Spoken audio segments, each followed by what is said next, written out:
नमस्कार, आप देख रहे हैं रियल टुडे। देश दुनिया की बड़ी खबरों में आपका स्वागत है। मैं हूं आपके साथ खुशी। आज के मुख्य समाचार में बात करेंगे, लेकिन मुख्य समाचार की ओर बढ़ने से पहले एक नजर सुर्खियों पर।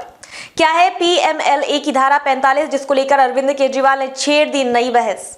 चंडीगढ़ में पलटीबाजी, इंडिया गठबंधन को बड़ा झटका, इस तरह बीजेपी का बनेगा नया मेयर।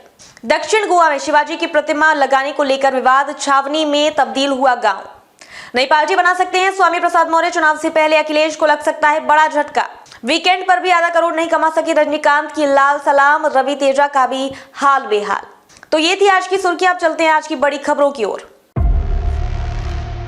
दिल्ली के सीएम अरविंद केजरीवाल ने बीजेपी पर जमकर तंज कसा। कहा कि अगर ईडी और पीएमएलए की धारा 45 को खत्म कर दें तो आधी बीजेपी पार्टी छोड़कर चली जाएगी। आखिर क्या है पीएमएलए और उसकी धारा 45, चलिए जानते हैं। पीएमएलए का मतलब है prohibition of money laundering act. साल 2002 में धन शोधन निवारण अधिनियम पीएमएलए को पारित किया गया था। उसके बाद 1 जुलाई 2005 में इस अधिनियम को लागू कर दिया गया। इस एक्ट का मुख्य उद्देश्य मनी लॉन्ड्रिंग को रोकना है। इसके अलावा इस एक्ट का मकसद आर्थिक अपराधों में काले धन के इस्तेमाल को रोकना, मनी लॉन्ड्रिंग में शामिल है उससे मिली संपत्ति को जब्त करना और मनी लॉन्ड्रिंग में जुड़े दूसरे अपराधों पर अंकुश लगाना है। बता दें कि इस एक्ट के अंतर्गत अपराधों की जांच की जिम्मेदारी प्रवर्तन निदेशालय की है। चंडीगढ़ मेयर चुनाव को लेकर बड़ा खेला हो गया है। आपके 3 पार्षद बीजेपी में शामिल हो गए हैं। तीनों की बीजेपी में शामिल होने के बाद नगर निगम में बीजेपी पार्षदों की संख्या बढ़कर 17 हो गई है। बीजेपी के पास एक वोट सांसद का भी है। आज चंडीगढ़ मेयर चुनाव को लेकर सुप्रीम कोर्ट में सुनवाई भी की गई है। चंडीगढ़ मेयर चुनाव को लेकर आज सुप्रीम कोर्ट में अहम सुनवाई होनी है। सुनवाई से पहले ही मेयर चुनाव विवाद के चलते बीजेपी के मेयर मनोज सोनकर ने अपने पद से इस्तीफा दे दिया है। बताया जा रहा है कि शनिवार को दिल्ली में पार्टी आला कमान के साथ बीजेपी के वरिष्ठ पदाधिकारियों की बैठक हुई। इसके बाद ही मनोज सोनकर ने इस्तीफा देने को कहा गया था। कांग्रेस और आम आदमी पार्टी यानी आप 30 जनवरी को हुए मेयर चुनाव में गड़बड़ी का आरोप लगाते हुए सोनकर को हटाने की मांग कर रहे थे।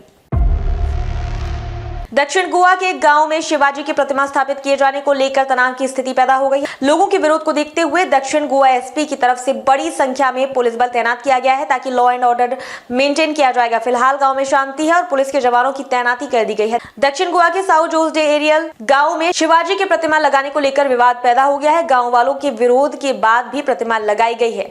गाँव वालों की नाराजगी को देखते हुए मौके पर भारी संख्या में पुलिस बल की तैनाती कर दी गई है। समाजवादी पार्टी के नेता स्वामी प्रसाद मौर्य ने हाल ही में पार्टी के राष्ट्रीय महासचिव पद से इस्तीफा दे दिया था। इसके साथ साथ उन्होंने पार्टी चीफ अखिलेश यादव को एक चिट्ठी भी लिखी थी। इसमें उन्होंने बताया था कि आखिर वो क्यों इस्तीफा दे रहे हैं, लेकिन अब नई पार्टी बनाने की अटकलें तेज हो गई हैं। आगामी लोकसभा चुनाव को देखते हुए उत्तर प्रदेश की सियासत गर्म हो गई है। हाल ही में पार्टी के सभी पदों से इस्तीफा देने वाले पूर्व कैबिनेट मंत्री और समाजवादी पार्टी के नेता स्वामी प्रसाद मौर्य को लेकर नई अटकलें सामने आने लगी है। सूत्रों के मुताबिक स्वामी प्रसाद मौर्य अपनी नई पार्टी बना सकते हैं। साउथ की फिल्मों का क्रेज हिंदी ऑडियंस पर सिर चढ़कर बोल रहा है। साउथ की फिल्में बॉक्स ऑफिस पर बढ़िया कलेक्शन भी कर रही हैं। जनवरी के महीने में गुंटूर कारम और हनुमान जैसी फिल्मों में शानदार कलेक्शन किया। फरवरी में भी 2 बड़ी साउथ स्टार्स की फिल्में रिलीज हुई, लेकिन ये फिल्में बॉक्स ऑफिस पर अपनी कमाई से कुछ खास कमाल नहीं दिखा पा रही हैं। रवि तेजा की ईगल का हाल तो बुरा है ही, इसके अलावा रजनीकांत की लाल सलाम का हाल तो इससे भी बुरा है। इन फिल्मों की कमाई के ताजा आंकड़े आ गए हैं। फिल्मों को रिलीज हुए 10 दिन हो चुके हैं और फिल्म 20 करोड़ भी नहीं कमा सकी है। फिल्म का हाल तो ऐसा है कि एक दिन में ये फिल्म 50 लाख तक भी नहीं कमा पा रही है। फिल्म में रविवार को 41 लाख कमाए हैं। इस लिहाज से फिल्म का 10 दिनों का कुल कलेक्शन 16 करोड़ 15 लाख रुपए हो गया है। फिल्म में रजनीकांत का एक्सीडेंट कैमियो है। कैसे लगे समाचार कमेंट करके जरूर बताएं। वीडियो पसंद आई हो तो लाइक कीजिए। देश और दुनिया की बड़ी खबर के साथ अपडेट रहने के लिए चैनल को सब्सक्राइब करें। खबरों में अब तक के लिए बस इतना ही। फिर होगी आपसे मुलाकात ऐसी ही खबरों के साथ। अब तक के लिए नमस्कार और देखते रहिए रियल टुडे।